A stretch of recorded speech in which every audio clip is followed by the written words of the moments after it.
Welcome to the Genetics Podcast. I'm really excited to have another great two-guest episode today. And today we're going to talk all about the future of medical research, how things are changing today due to some of the restrictions in place as a result of COVID-19, and which of these changes the guests think are likely to stick in the future, including things like new digital ways of collecting data, at-home testing, new models for medical research and clinical trials. So we have two amazing guests today. One is Paul Wicks, who's actually been on a previous episode of the podcast. He is our first repeat guest. So Paul's a scientific advisor to a number of different digital health companies, Sano Genetics being one of them. So previously, Paul was the VP of Innovation at PatientsLikeMe, which is at the time probably the world's largest patient social network and one of the first large-scale platforms that allowed patients to share knowledge and connect with one another and get involved in research. So the second guest is Liam Eves, who also recently joined the team here at Sano, and he's worked in medical research and life sciences for about 15 years in a number of different parts of the clinical trial ecosystem, including working at CROs, site management companies, and a number of different companies innovating specifically in remote clinical trials. Liam also has experience in virology, so hopefully we get a chance to touch on some of the challenges around vaccine development that the world is facing at a very rapid pace right now. So thanks both of you for joining and looking forward to it. Good to be here. Great. So if we just kick off, I wonder if we could start with a very high-level discussion. Maybe, Paul, you can go first. How are you seeing COVID-19 affecting medical research, whether it's early stage, clinical trials, or across the board? Well, thanks, Patrick. Well, I suppose there's two sides to it. There's the researcher side and there's the patient side. So from the researcher side, we're seeing medical personnel being pulled away from their typical activities to be redeployed on the front line, or we're seeing interruptions to their normal rotas and schedules in order to cope with new bottlenecks and new ways of working that are slower or less efficient because of PPE, staff shortages, or relatively frequent changes in guidelines from the government, which are often quite hard to react to when the staff responsible for implementing them are hearing about them at the same time as the general public. So clearly that's very challenging. I think from the patient side, it's worth just thinking for a second what a clinical trial is for them. It's also, pre-COVID-19, a massive interruption to their daily lives. And when we look at most of the clinical trials that are around today, we're talking about quite substantial changes to their daily life. So if you have a chronic condition or a life-threatening condition like cancer, you are generally being asked to travel quite a lot to sites for a number of visits over quite a prolonged period of time. And say in the course of, say, a 2-year study, you could be coming to sites maybe a dozen times. You could be doing some things at home like electronic diaries. And at certain intervals across that period, you might be asked to have some special procedures. That could be brain scans, it could be blood draws, and there's quite a high burden with a lot of travel.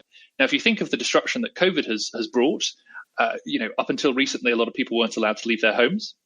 Many of the conditions for which we are doing clinical trials are for chronic conditions where those patients are by definition shielded, or in many cases with immunosuppressant drugs or some of the biologics that we see for autoimmune conditions like lupus or psoriasis, they may become shielded by virtue of taking immunosuppressant drugs. So it's a really difficult set of things to balance on both those sides of the equation. When you say shielded, what do you mean, Paul? I know that's an acronym, right? But I don't actually know what it stands for. So I think in the UK, at least, there's a subset of people, some defined by age. So, for example, being over the age of 70, you're encouraged to stay at home, sort of despite relative easings of other things. But then there's also a group of people, and they've been defined by various ways, hopefully usually via their GP, who have medical conditions that mean that they may be particularly susceptible. So, for example, people with an autoimmune condition like Crohn's disease, who might be on drugs like anti-TNF, could be at higher risk from infection because their immune system is being suppressed by the medication they're taking. And so these lists have been generated. They've been a bit fuzzy, I should say. Actually, at one point, motor neuron disease was not on that list, and the Motor Neuron Disease Association had to lobby the government to get on the list, which when you think that their main issue from a mortality point of view is respiratory failure, it's nuts that they didn't get on that list. But it just goes to show you how challenging and difficult it is when there are 7,000 medical conditions out there. Yeah, absolutely. So Liam, I wonder if you could since you've worked at a number of the different key moving parts in a clinical trial, if you could maybe talk through what a typical clinical trial looks like from the perspective of a patient, and maybe highlight some of the biggest disruptions right now. Sure. So basically, typically the patient's journey, I think, is probably the easiest way to look through that particular lens, is that individuals will find out about a clinical trial usually through their doctors or from advertisements, in which the doctor will take them through their options in regards to receiving an investigational drug. Patient then gets some information to decide whether this is something they want to move forward with. There's always a risk, of course, depending on the design of the actual trial, in which that they'll receive a drug or what's known as a placebo, which is, we can effectively think of that as a sugar pill that doesn't do anything.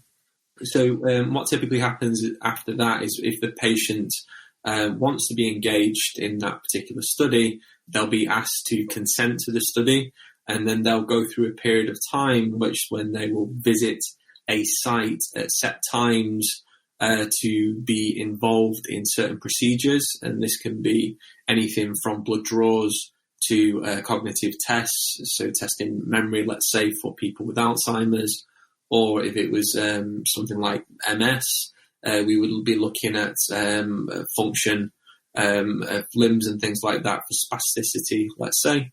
And then what happens is the researcher who is asking those questions or generating those samples is typically creating, pulling that data together in a file for the patient. That file then, collected with lots of other files from different groups, is then shipped off to the sponsor, the pharmaceutical company, who will then collect all that information and to determine whether that drug has had an impact on the patient group. So there's a lot of benefits for patients to be involved in research, particularly if there is limited access to treatments within their condition, or alternatively treatments aren't having any benefit for them. So we often find that, that there is a big group of people, the vast majority, in fact, that are doing it to get benefit from the medication. But then you also find that there's another subset that is doing it for altruistic reasons to try and help the community as a whole as well. So I think it's fair to say that there's a large subset of these clinical trials that have been effectively frozen in time, stopped in their tracks, because if we take an autoimmune condition, for example, it's not safe for patients to be traveling to sites. Do you all think that within a period of a few months, basically everything will return to normal and these trials will more or less restart, or are we seeing a large-scale shift to remote clinical trials where maybe nurses or doctors are visiting patients at home, or some subset of tests are being administered at home to try to reduce the amount of travel that patients have to take? I think one of the challenges that we see specifically to clinical trials are that many of the procedures that need to take place are not necessarily those that are suitable for, say, telemedicine visits. So, for example, to get a blood draw that we then need to get to the lab and have processed and spun out and mixed with reagents in a particular way in a particular time window, is very challenging to do with nurse visits. I've worked in projects before in the past where we were trying to collect blood to spin out stem cells, for example, and they need to be centrifuged very precisely within 2 hours, otherwise the sample is lost. So that's much easier to do in a hospital environment much more consistently than by home visits. I think the other challenges is some of the procedures mentioned, and things like spasticity that Leah mentioned. You need to touch the patient. You need to get up close and move their arms and move their legs and lie them down, or even with cognitive testing using an iPad. Think of all the surfaces that you now need to have a policy in place to sterilize, to clean, and all the different members of staff that might come into contact with that person. I think specifically, I would be very worried if I was running trials in asthma, COPD, IPF, things like that, because one of the tests that's really important is a spirometry test, where you get this thing that looks like a sort of high-tech toilet tube, and you have to take a deep, deep breath and blow as hard as you can for a few seconds whilst the little sensor detects how hard you're blowing. That is a perfect example of something that, from the point of view of aerosol, little droplets in the air that come out of your lungs, is a challenging thing to deal with, particularly in enclosed rooms with poor ventilation as some hospitals and other test rooms can be. So it may be different mechanisms of action have different, sort of susceptibility to the trials being halted. Conversely, many of the people I work with in digital health are seeing this as an opportunity. Many of these are in, say, mood disorders, where a lot of the assessment would come from a clinical interview that could be done, over a video chat, or from patient-reported outcomes that can use validated questionnaires and have that data collected through the mobile phone, for example. So I think the disruption will not be distributed evenly. Yeah, and I think just to add on that, we are seeing that there's around 65% of sites are actually closing, or should I say slowing down. So they're having skeleton staff actually producing. So to Paul's earlier point, they're being redeployed or actually not being able to visit the site. I think where technology really does come to play in this, and just echo Paul's point, which is around the telephone, screening. I think there's some stuff we can do for measuring certain parameters, but I think that they're all typically quite exploratory. So a lot of the things that we're seeing around remote monitoring is actually, patient-reported outcomes are usually a secondary reported outcome, not primary. We have had a study recently that's been the first patient-reported outcome that has been accepted, but that's not common. It's not common within the industry. So I think that the technology, the easy to do stuff, the telephone, the Skype, Zoom type stuff is definitely something that will help. But I think we've got a long way to go to try and really bundle these pieces together to create a fully virtual study. Yeah, it seems like the examples of fully virtual trials are relatively few and far between because of some of these things that are, if you need an MRI machine, at the moment, there's not a cost-effective way to do that at home. But Paul, I know that while you were at PatientsLikeMe, you were involved in something pretty close to a fully virtual trial in ALS. Is that right?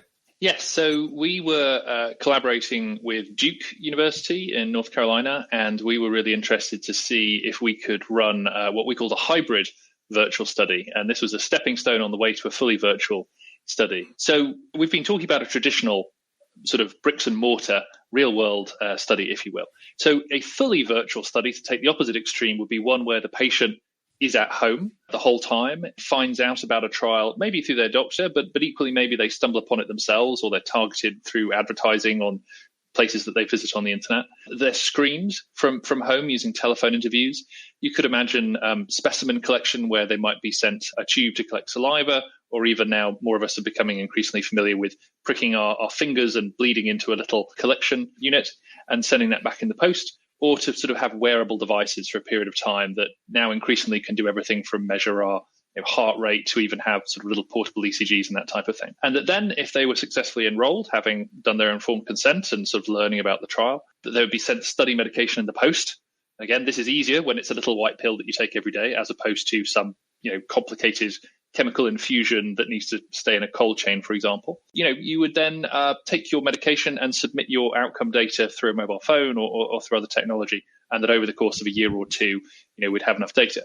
So we took a sort of intermediate step because we didn't yet know what we didn't know. And so we did a lot of it virtually, but we enrolled people through a single site at Duke. So we knew all the patients had ALS because it's a difficult diagnosis to make. And then we did all the in real world stuff that we had to do. So they were weighed in a consistent way because, by the way, if you just ask everyone to weigh themselves, some people put their clothes on, some people don't. Some people step on the weighing scale 3 times to get the answer they want. And people have different, levels of sensitivity with their weighing scales. Stuff like this can matter. But also to, make sure that they were sort of under the care of a clinician and that they fully understood what, the safety risk would be and what to do in the case of emergency.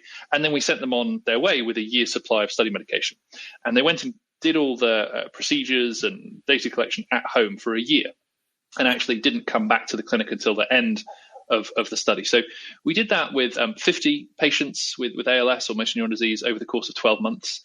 And very sadly, the intervention that we were trying did not work, did not halt the progression of the condition. But there we also had the slightly different step that rather than have a placebo, we actually use historical control data. And, this is one of the conditions where, because it's sadly so relentlessly progressive, if something were to have a miraculous effect and really halt the condition in its tracks or even show an improvement, you actually can detect that against sort of historical norms. Most diseases aren't really like that. And, in the conditions where we have better lab and blood markers, for example, especially in oncology, doing trials in hospital settings is much more appropriate. But, we learned a lot along the way.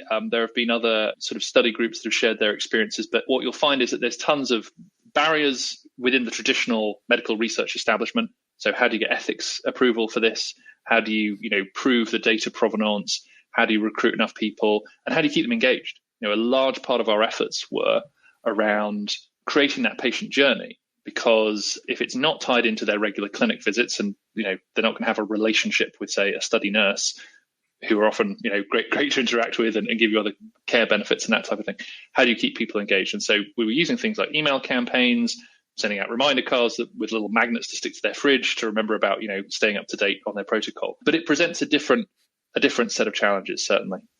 And this, these remote monitoring or virtual trials, that, I think the first one that was fully virtual was Pfizer's remote study in around 2011. So the idea has been around for a long time.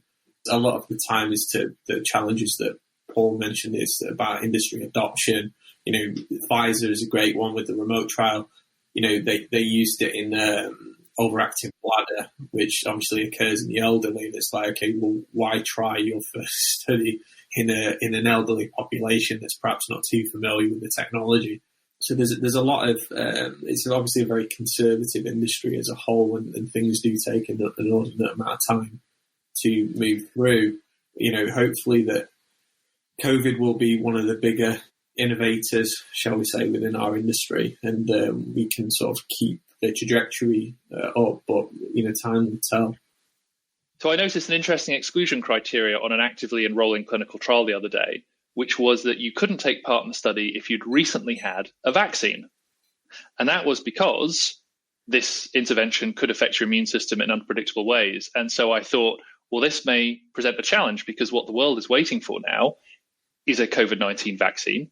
We don't have one right now, but many of these trials that take 2, 3, 4, 5 years even might be causing some problems later down the road when a participant has to decide, do I want to stay in the study, or would I like a chance at getting a vaccine for COVID-19, which could actually have a much bigger impact on my health?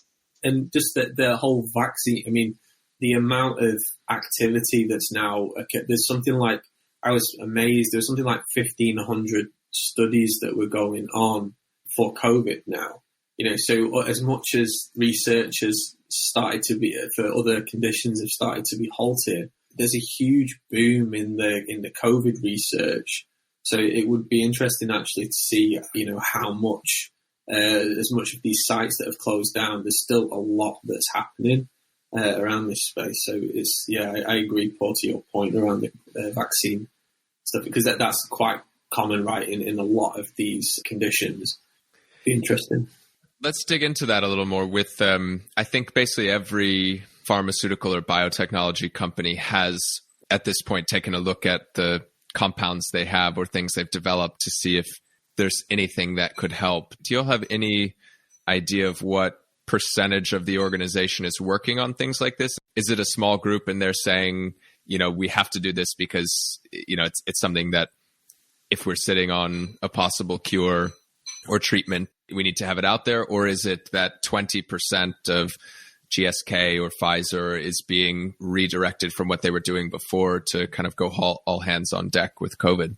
The only one, I can only speak from a couple of conversations, but what seems to be happening, certainly with the big pharma, is that they initially mobilized a lot of staff to get their heads around actually what could they take forward, what could they resurrect from the shelves and so forth, and got the thinkers together. I think that now it's about mobilizing around the clinical ops to actually get the compounds out. So that's certainly the trend that I've seen from speaking to people. But I don't know if, Paul, if you heard any different or...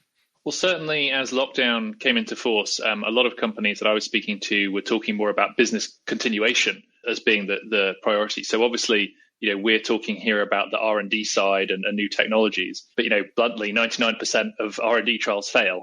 So it's always been very difficult. And so, the other half of the company is commercial. And, we take it for granted that the little white pills that come to us in our pharmacy are all consistent, reliable. But the truth is they are made from a bunch of different chemicals from a bunch of different countries that all have to be stored very carefully and moved around. And I've toured the production lines of some of these facilities where things are being packaged up and quality control. And the truth is it takes a lot of labor.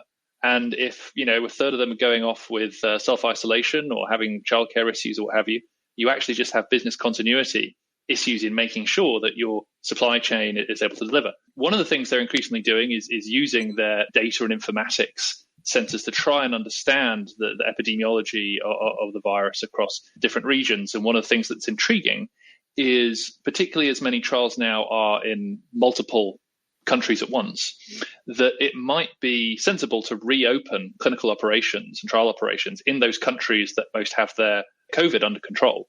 So, for example, I wonder if New Zealand is suddenly going to be the beneficiary of an awful lot of research.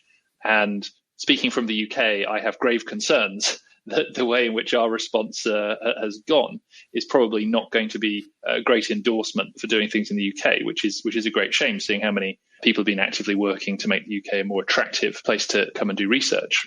Yeah, that's a very interesting perspective. I think New Zealand's been at 0 new cases a day for a couple of weeks now, right? So they could be a very good spot to resume or start your study. Liam, I was wondering if you've worked on flu vaccines before. I wonder if you could tell us exactly what's involved in developing a new vaccine or antiviral from the perspective of actually testing it to prove that it works, that it's safe. Is it completely impossible to have one of these within the next 12 months or 18 months, or is it actually doable with some people working on it? I think that it's not impossible. I think it's probably unlikely to have one in the next 12 months. It's probably more likely, if we are lucky enough to stumble upon something that works, more towards the 18 months, 24-month time frame. It's amazing how fast things can get done, certainly from a regulatory perspective of when you've got these fast-track compounds. In terms of how these vaccines are typically tested on the patients, and again, I guess looking through the eyes of the patient, is that you would typically, I think it's more likely to have medication to help dampen the symptoms rather than a vaccine against it, firstly. So I think that from a vaccination standpoint, typically how these are conducted is that you would run a challenge study. So you have to, obviously, because a vaccine is there to protect, you would bring people who are otherwise healthy, give them the vaccination, and then a few days later, you would then infect them with the virus. So obviously this is hugely, you have to be hugely careful about the type of person that you're bringing on. And then they would stay in an isolation unit, so, a bed, a room, where nurses would be checking on them. They would be wired up to ECGs and all the rest of the parameters. And then you would be taking data to understand actually, are they okay, first and foremost, safety first, and then, what is the impact? Are they showing symptoms, and so on and so forth.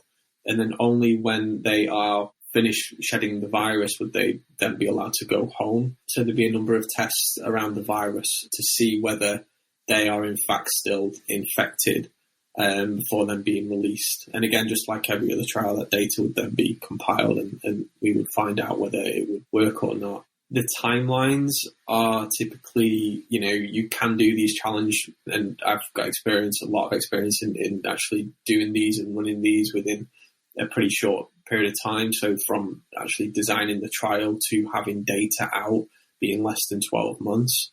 But then there's obviously, even at the fastest, case, you'd have to set those up, run the trial, and then go through all the data analysis, regulatory discussions, and so on and so forth. And then to, Paul's earlier point about manufacturing, that takes an inordinate amount of time. So the chances are slim, I would say, to have it anytime soon. Yeah, that's it's some things that are just very difficult to do quickly, right? There's a finite amount of time that's taken because I know there have been examples in the past where vaccines have actually proved to make it worse, right? It actually causes people to be more likely to be infected. So you have to very carefully test these things. It's such a complicated, viruses as a whole are so complicated because they have the ability to adapt, right? And that's why a lot of these, we don't have flu vaccine, we don't have our flu vaccinations. We still get, sick. And a lot of the vaccinations, it's just about choosing. You can almost see the virus having a branching points in which they adapt, and that actually, if you've been given a vaccine for one branch of the tree, but then a virus from the same tree but from a different branch impacts you, then you're going to get sick. So it's they're not simple. They're not simple things to just create. I think it's going to be extremely difficult, but hopefully there's some optimism. What do you think, Paul? Do you largely agree? I know you've not run virology trials, but what's your feeling on whether this is likely to be a protracted battle or not? Well, unfortunately, they are, as Liam said, one of the things that just takes the most time to develop relative to many other medicines. And sadly, if you look at the sort of corporate aspects of vaccine versus little white pills or biologic drugs or oncology drugs, unfortunately, Wall Street has not found vaccines all that attractive. And so in turn, a lot of companies have been disincentivized to develop vaccines. And so we see people like, the Wellcome Trust and the Bill and Melinda Gates Foundation having to step in to some extent to fill that funding void. Maybe a slightly different point on vaccines, and I feel like I'm starting to become guilty of being a bit of a doomsayer here. But a couple of weeks ago, the WHO pointed out that some 80 million children are now at risk because of vaccine programs that have been paused. So, we have to have a think for a second about what we considered our baseline of vaccination levels as being, 12 months ago, for example, in the developed world and elsewhere for things like measles and mumps. But the WHO was particularly concerned about conditions like diphtheria, for example. And so, our assumptions about what pre-COVID mortality and morbidity might be anywhere in the general population are probably going to have to be changed somewhat. So I think, my fear is that for people living with a condition now that could have benefited from being in a clinical trial if this hadn't happened, we may just essentially put some things on pause. Now, from a research point of view and from a science point of view, that's not so big a deal, right? That means we can just sort of, hit the reset switch in 2024 and pick up our science projects.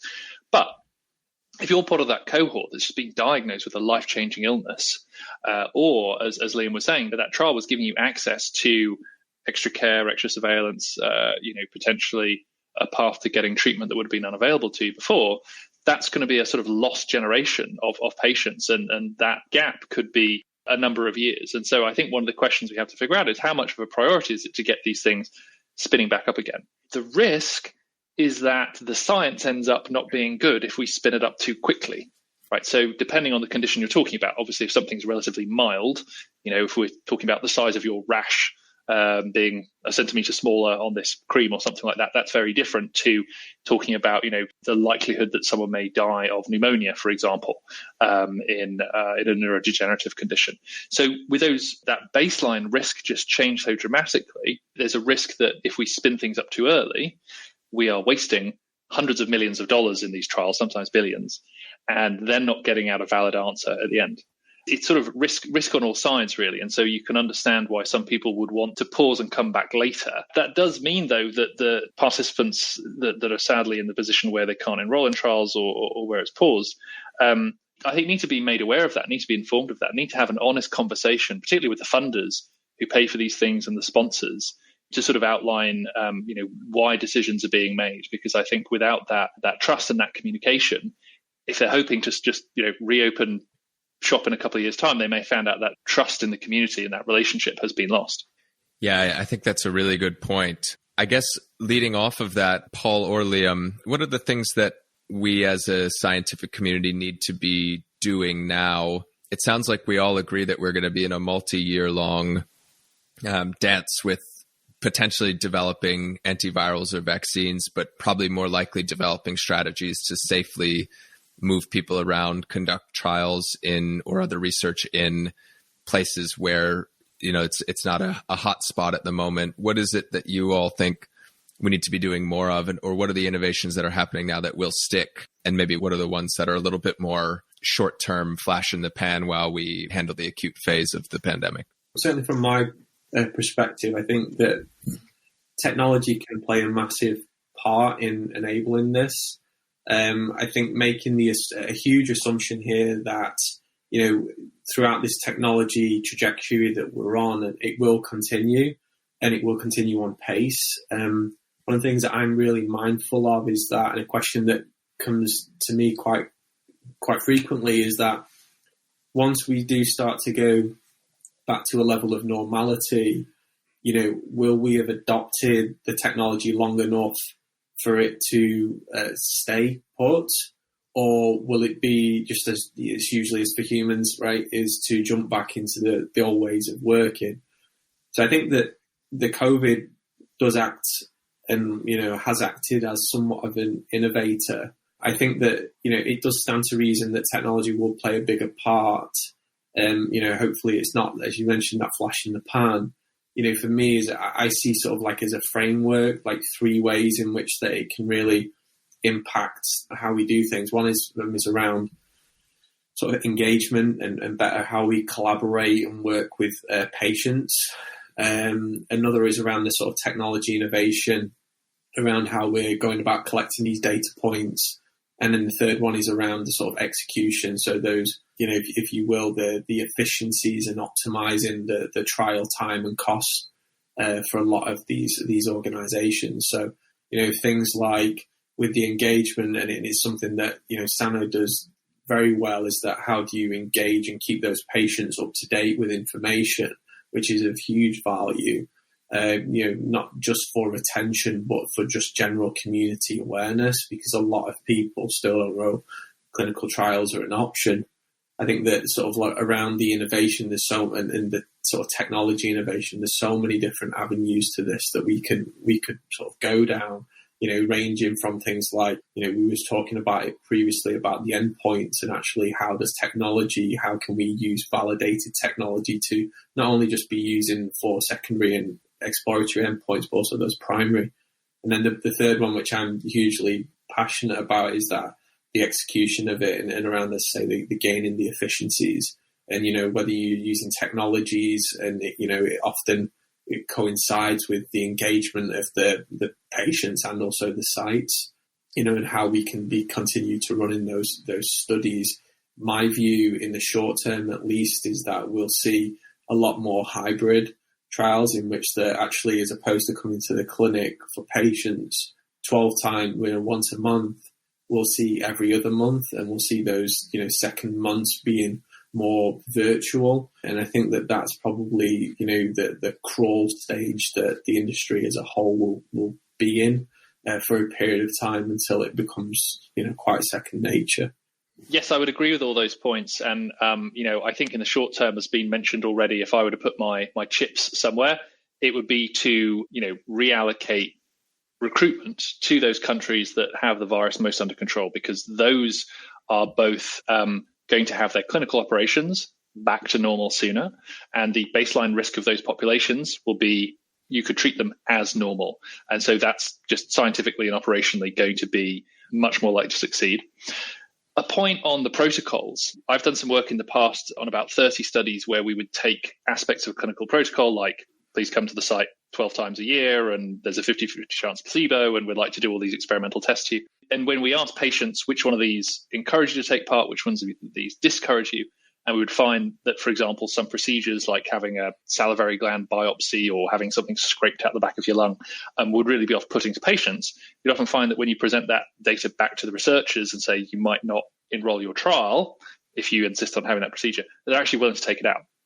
So I believe we may be able to simplify some of our protocols by actually saying, look, everybody, if we're really serious about this, how much does this secondary endpoint matter to you. It may be scientifically interesting to go and do the histology on a salivary gland, but it's horrible for patients. It's a high-risk procedure. It's not the primary intent of the trial. And so if we were to take this out, it just reduces the risk, increases the likelihood that we can get things done, because we just can't assume that, A, people are as willing to go through these things, and B, we can't rely on all the moving parts that would need to be in place for that to be true, to be in place. So, other than that, in the short term, we've already seen a sort of spinning up in digital therapeutics. So the FDA, for example, has reduced some of the oversight, not in a dangerous way, but just to remove some of the burden on psychiatric digital therapeutics. So this would be the use of, say, cognitive behavioral therapy or, other well-structured, well-known interventions that are known to be safe and efficacious. And so that's a way in which we're seeing relatively low risk interventions be deployed, and we're seeing dozens of trials all over the US for that. In the medium term, though, we can't stop doing research. It may be, and it may be more likely than not, that we are all going to live our lives for the next generation in a world with COVID-19. And therefore, it would be unrepresentative of the populations where treatments are needed to not acknowledge that that's going to be a reality. Sadly, particularly in the US and the UK, where the responses have not been able to get under control for various reasons, I think that's going to be a reality. Perhaps the use of something more like real-world evidence could be useful. So we could run these studies, these controlled studies in the countries where the R number is lower, but insist on the use of real-world evidence and continuous surveillance through electronic medical records and phase 4 studies and this type of thing, to keep a close eye on whether or not the treatments perform differently in other countries. That's probably a sensible idea anyway, but making this part of the regulatory approval process, condition for approval, although potentially more burdensome, would give us a lot more information, particularly if there are treatments that might make you more vulnerable, for example, to this form of infection. Yeah, absolutely. Is the data available to do that in most countries? It's probably a huge level of difference between UK, US, other places, right? Who is it that actually has the data to do these real-world evidence studies? Does it need to be the NHS? Is it private companies that have access to this data, or is it patients themselves? It's a great question. Right now it's actually private companies that are aggregating more of that information. The one thing I will say that COVID has done to make that easier is, there have been for a long time these battles between people that hold on to electronic medical records and keep the very proprietary structure of that data such that it can't be transferred, sometimes within a hospital, between different departments, never mind with other hospitals. And there's, in the States, been sort of a big battle between the entrenched companies that own the rights and have a large installed user base in those hospitals, and the newer tech companies, the Apples and Googles of the world, who want to disrupt that space and make it much easier.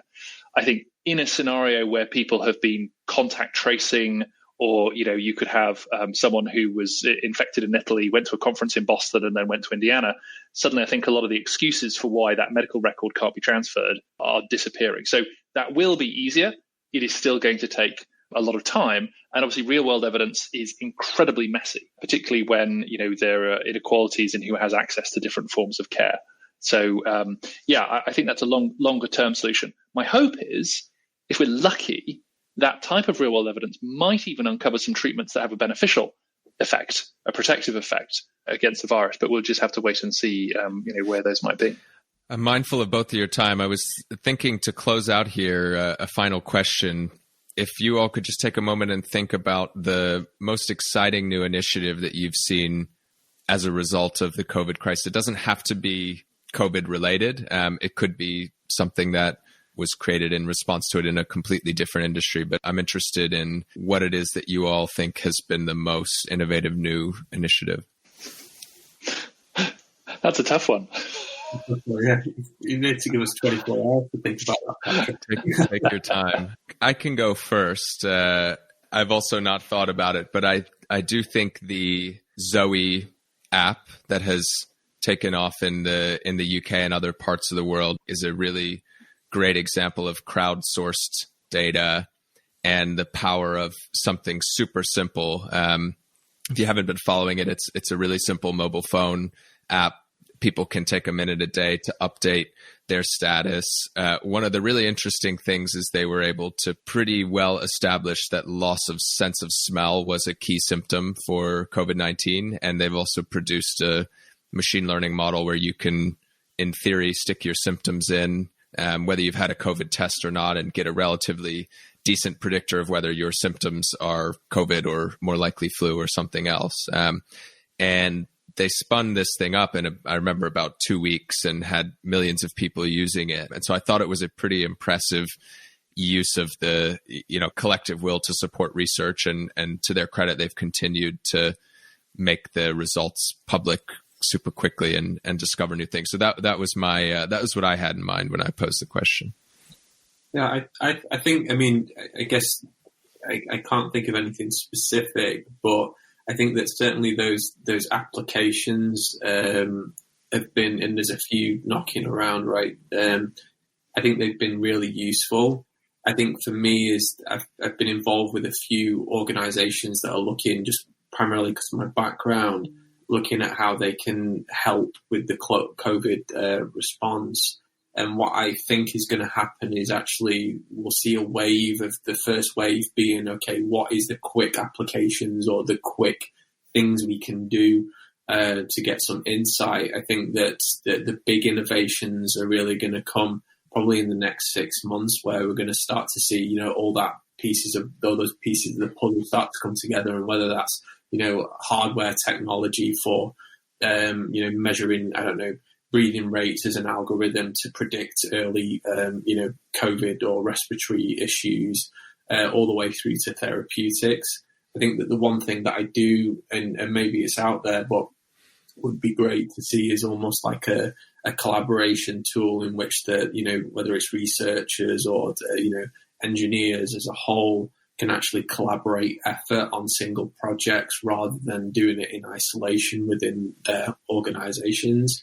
I think that there's much more power to that, but obviously there's a huge number of problems surrounding that as well. Notably like IP and things like that. So that's my sort of take home or trend I think that we'll see.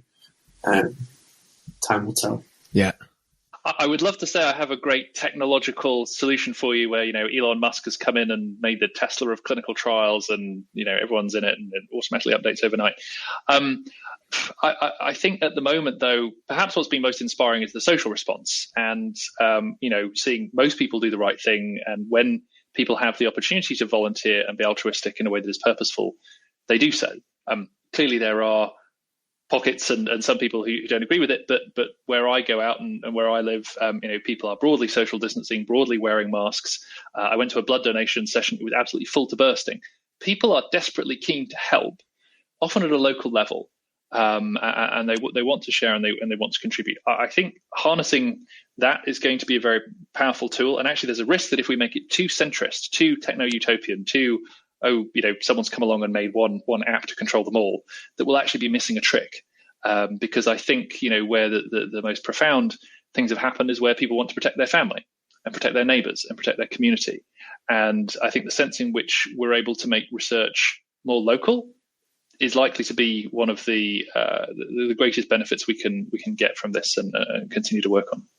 That's excellent. Great. I think it's a perfect one to end on. So if people want to get in touch with either of you or follow you, Paul, I know you're Paul Like Me on Twitter. You don't have to give out your email address or anything like that. You certainly And that's because I used to work at Patients Like Me. It's not because I'm desperate to be liked. Yeah.